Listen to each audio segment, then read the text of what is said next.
Travis Bradbury, The New Emotional Intelligence. Master your emotional skills for lasting success. You're sitting on your board during a surf contest.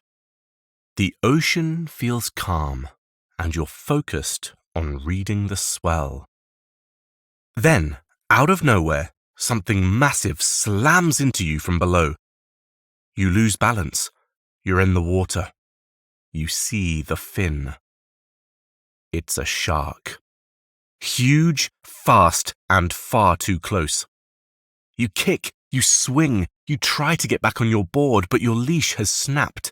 For a few seconds, you're not sure you'll make it out alive. That's exactly what happened to Mick Fanning on July 19, 2015, during the final of the J-Bay Open in South Africa. The event was being broadcast live. A 14-foot great white shark hit him from beneath while he waited for his first wave. Luckily, he escaped without physical injury, but the emotional impact was harder to shake. Fanning couldn't just get back in the water.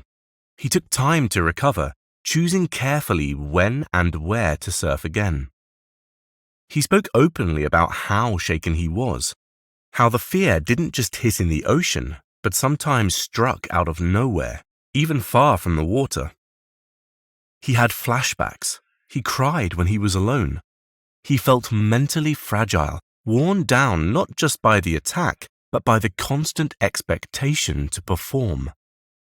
At times, he wasn't sure he even wanted to compete anymore. What helped most was space. Time off the tour, time with family, and quiet support from fellow surfers. He wrestled with survivor's guilt and emerged with a clearer sense of what really mattered. When he returned to Jeffreys Bay a year later, the fear was still there, but he showed up anyway. By confronting not just the waves, but the emotions tied to them, Fanning proved he could meet the moment on his own terms. In this blink, you'll learn how emotional intelligence, or EQ, helps us do just that. Recognize, manage, and grow through emotional challenges. You'll explore 4 key EQ skills: self-awareness, self-management, social awareness, and relationship management, and pick up practical tools to strengthen each one. Hopefully, you'll never have to recover from a shark attack. But whatever emotional stress life does throw your way, these tools will help you feel more grounded, resilient, and ready for what comes next. How your emotional intelligence influences your thinking and relationships. Do you ever wonder why your feelings often seem to guide your decisions? It's because your brain is wired to process emotions first.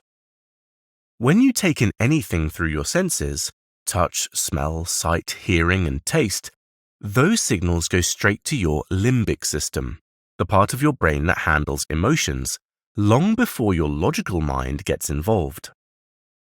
In other words, your ability to think clearly is shaped by how well you understand your emotions. Without that awareness, your feelings can end up running the show. This constant interaction between your emotional and rational brain is at the core of emotional intelligence, a skill set made up of 4 key abilities that help you navigate your inner world and your relationships more effectively. The first, self-awareness, is a foundational ability that allows you to recognize and understand your emotions as they arise. Being self-aware means paying attention to what you're feeling, identifying the emotion accurately, and reflecting on what may have triggered it. It's about observing your inner experience without judgment, curious rather than critical. When you practice self-awareness, you create space between stimulus and response, allowing for more thoughtful, intentional choices instead of reactive ones. Building on that, the second skill is self-management, which is your ability to regulate your emotions so they support rather than sabotage your actions. Once you're aware of how you feel, self-management helps you respond in a balanced, constructive way, even under pressure. It involves staying calm, adaptable, and focused when emotions run high. With this skill, you can align your behavior with your values, take initiative, and maintain motivation, regardless of emotional ups and downs. Next comes social awareness, which is the capacity to understand what others are feeling and to empathize with their perspectives. This skill involves tuning in to nonverbal cues, listening deeply, and recognizing the emotional undercurrents in a room or group. With strong social awareness, you can better understand people's needs, communicate more thoughtfully, and navigate social dynamics with sensitivity and respect. It's essential for meaningful connection and effective collaboration. Finally, we arrive at relationship management, which ties all the emotional intelligence skills together. This is the ability to use your understanding of emotions, both your own and others, to manage interactions skillfully. It includes clear communication, constructive conflict resolution, and the ability to inspire or influence others in positive ways. Whether in personal or professional settings, relationship management is about building trust, fostering cooperation, and maintaining strong, healthy connections. In the remaining sections of this Blink, you'll find practical strategies to strengthen each of these skills. Pick one to start with, focus on it until it becomes second nature, then move on to the next. Remember, emotional intelligence isn't something you're born with. It's something you can build one skill at a time. The long road to self-awareness. Over your lifetime, you'll never stop developing your self-awareness. At times, you may feel some discomfort as you discover some surprising things about yourself, but don't despair. You'll be growing through that process, and it's better to understand it. Here are some simple strategies to help you master your EQ. First, simply labeling feelings can have a calming effect. Research shows that when you name an emotion, your frontal cortex engages and your amygdala quietens down. And it doesn't just work with yours either. When you name someone else's emotion, the person calms down too. Labeling may also increase your longevity. One study found that people over 100 years old express their emotions more than the average person.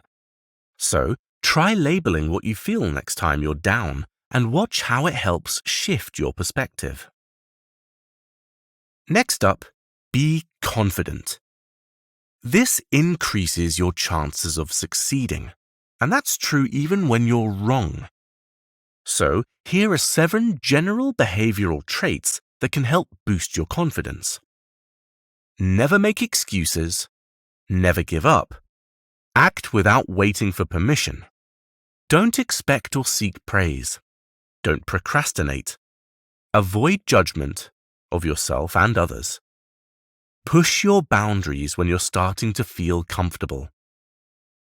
Practice these behaviors consistently, and you'll find your confidence growing over time. If you've read enough self-help books, you already know this one. Maintain healthy sleep habits. Research shows undeniably that sleep is good for you both physically and mentally. It actually removes toxic proteins from your neurons that build up during your normal waking brain activity and reduces your susceptibility to heart attacks, strokes, type 2 diabetes, and obesity. The amount of sleep you need varies from person to person, but most people underestimate what they need. Try going to bed 30 minutes earlier and adjust the amount of sleep you need until you find an amount that promotes optimal performance. And don't think that coffee is going to help you out when your sleep deprivation leaves you craving energy. Be mindful that coffee takes 24 hours to be fully out of your system. Your 8 a.m. coffee is still at 25% efficacy at 8 p.m., and that coffee you have after lunch is at 50% when you go to bed. So try cutting back, but do this gradually to reduce flu-like withdrawal symptoms. Take it further and limit your coffee to the morning. You may be surprised how much your sleep quality improves as a result. Steps towards self-management. Emotions can arise suddenly and powerfully, often beyond your control. But what you do next is entirely up to you. Choosing how to respond rather than react puts you back in the driver's seat. With the right self-management strategies, even your most difficult emotions can become a source of clarity and direction. To help you get started, here are a few simple techniques that can make a big difference. The first, and perhaps most important, is to slow down. Strong emotions can cloud your thinking, making it hard to make rational decisions in the heat of the moment. Rather than acting on impulse, give yourself space to reflect. If possible, sleep on it. During REM sleep, your brain engages in neuronal repair and emotional processing, which can help you see things more clearly and make unexpected connections. Another essential strategy is learning when and how to say no. Maybe your boss asks you to take on extra work, or a loved one makes a request that doesn't align with your values or needs. While it's natural to want to accommodate others, saying yes out of obligation can lead to stress, burnout, or resentment. Setting boundaries helps protect your energy and integrity. Be polite but firm. Instead of saying, "I'm not sure I can," try, "I won't be able to this time." Clarity builds respect for yourself and from others. Do you catch yourself complaining often? If so, it might be time to pause and reflect. Frequent complaining doesn't just affect your mood, it actually rewires your brain. Over time, it can become a default habit and shape how others see you. But beyond perception, it can cause real harm. Research shows that chronic complaining may shrink the hippocampus, the part of the brain responsible for problem-solving and critical thinking. It also increases levels of cortisol, the stress hormone that activates the fight or flight response and weakens your immune system. So, what can you do instead? Start by shifting your focus towards gratitude. Try setting a daily reminder on your phone to pause and think of one thing you're thankful for. Practicing gratitude, even briefly, can interrupt negative thought patterns and create space for more positive energy in your day. Next, try shifting from complaints to solutions. Start by pinpointing what's truly bothering you. Then approach the conversation constructively. For example, if you're addressing a company, you might begin by highlighting a positive past experience. Clearly explain the issue, and finish by stating the outcome you'd like to see.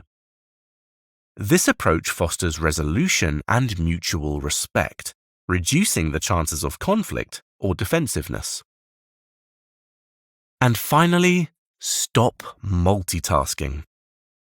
Despite popular belief, it doesn't make you more productive. In fact, It can actually reduce your productivity and may even harm your brain. The truth is, your brain can't fully focus on two tasks at once. It simply switches back and forth, reducing the quality of attention you give to each. Research suggests that habitual multitasking could actually lead to lasting cognitive decline and make it harder to concentrate even when you're doing just one thing. So instead, train yourself to focus fully on the task at hand. You'll work more efficiently, think more clearly, and likely feel less stressed as a result. The path to deeper social awareness. Have you ever wished you could understand people better? As you improve your social awareness, your ability to build stronger relationships will improve too. You'll begin to see others in a new light, and they'll also notice a difference in you. With fewer misunderstandings and deeper empathy, your interactions will become more meaningful and effective. Here are some easy-to-adopt strategies to help you get started. Many people believe they're above-average listeners, but statistically, that can't be true. The good news? You can always get better, no matter what your current level of listening is. It starts with giving someone your full attention.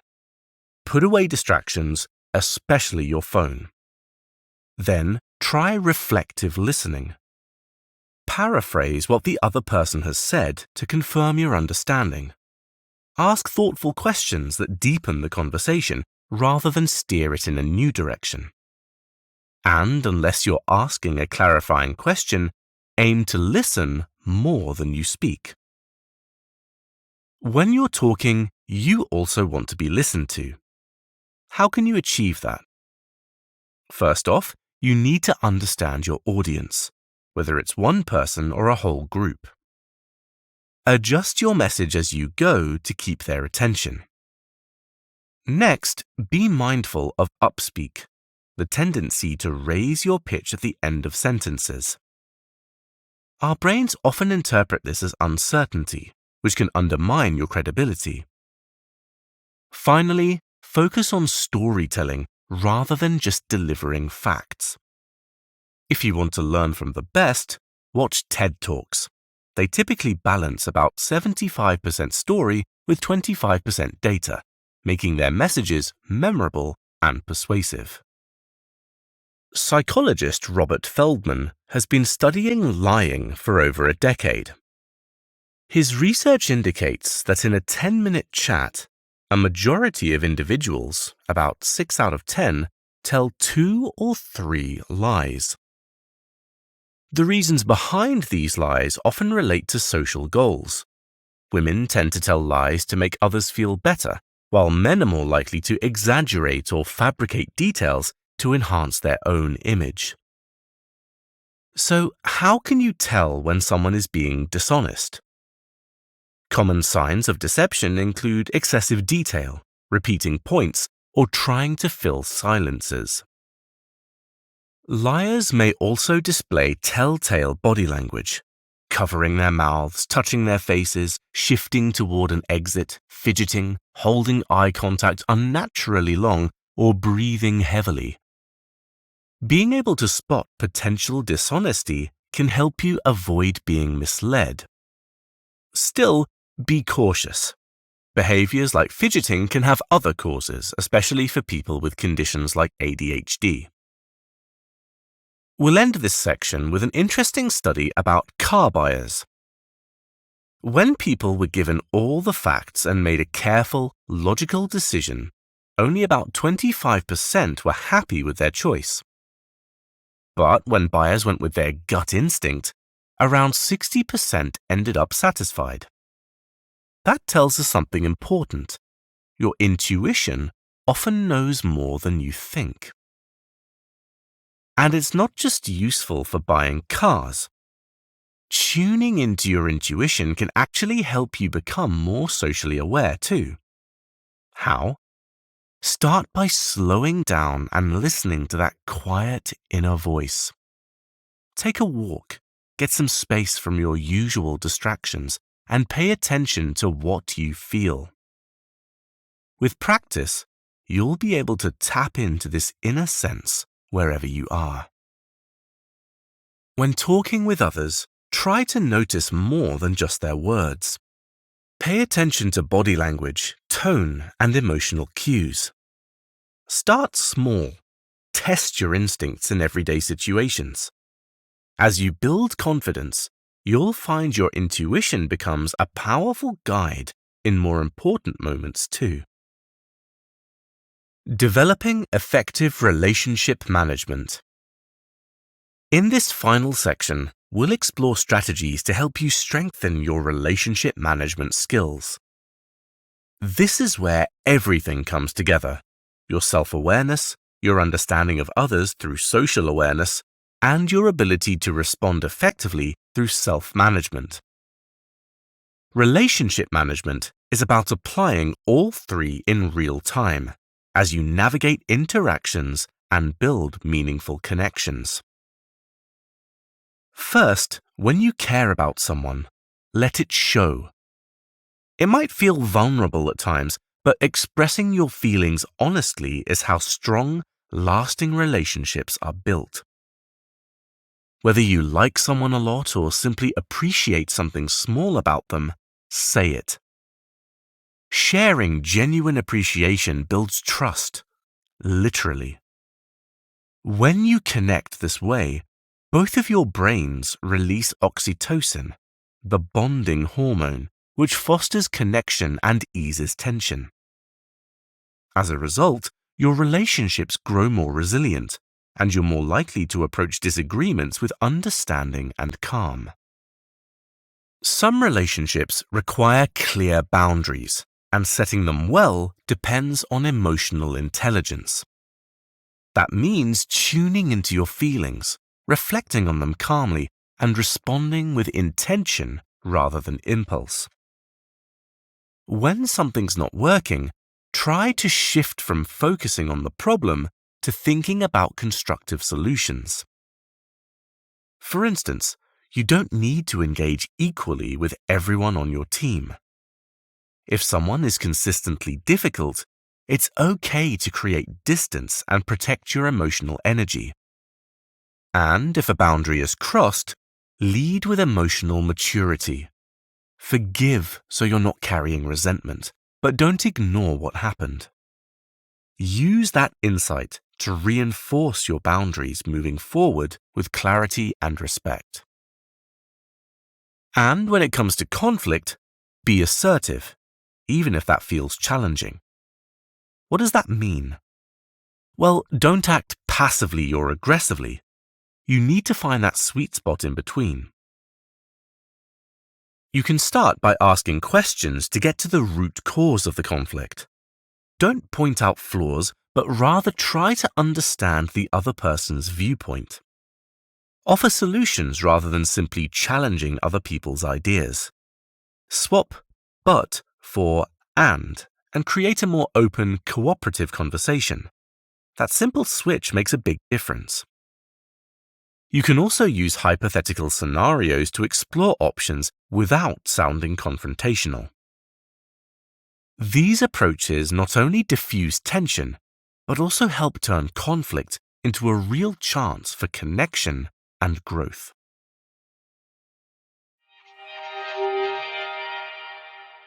In this Blink 2, The New Emotional Intelligence by Travis Bradberry, you've explored the 4 core skills that make up emotional intelligence: self-awareness, self-management, social awareness, and relationship management. These abilities shape how you understand your emotions, make decisions, and connect with others. You've learned how simply naming your emotions can help calm your brain, how confidence and sleep play a role in emotional regulation, and how setting boundaries and practicing gratitude can strengthen relationships. Strategies like reflective listening, pausing before reacting, and tapping into your intuition all support more thoughtful, balanced emotional responses. The good news is that emotional intelligence isn't fixed. It's something you can build with consistent effort. By focusing on one skill at a time and practicing small, intentional habits each day, you can deepen your emotional insight and handle life's challenges with greater clarity, empathy, and resilience. Well, that's it for this Blink. We hope you enjoyed it. If you can, please take the time to leave us a rating, as we always appreciate your feedback. See you again in the next Blink.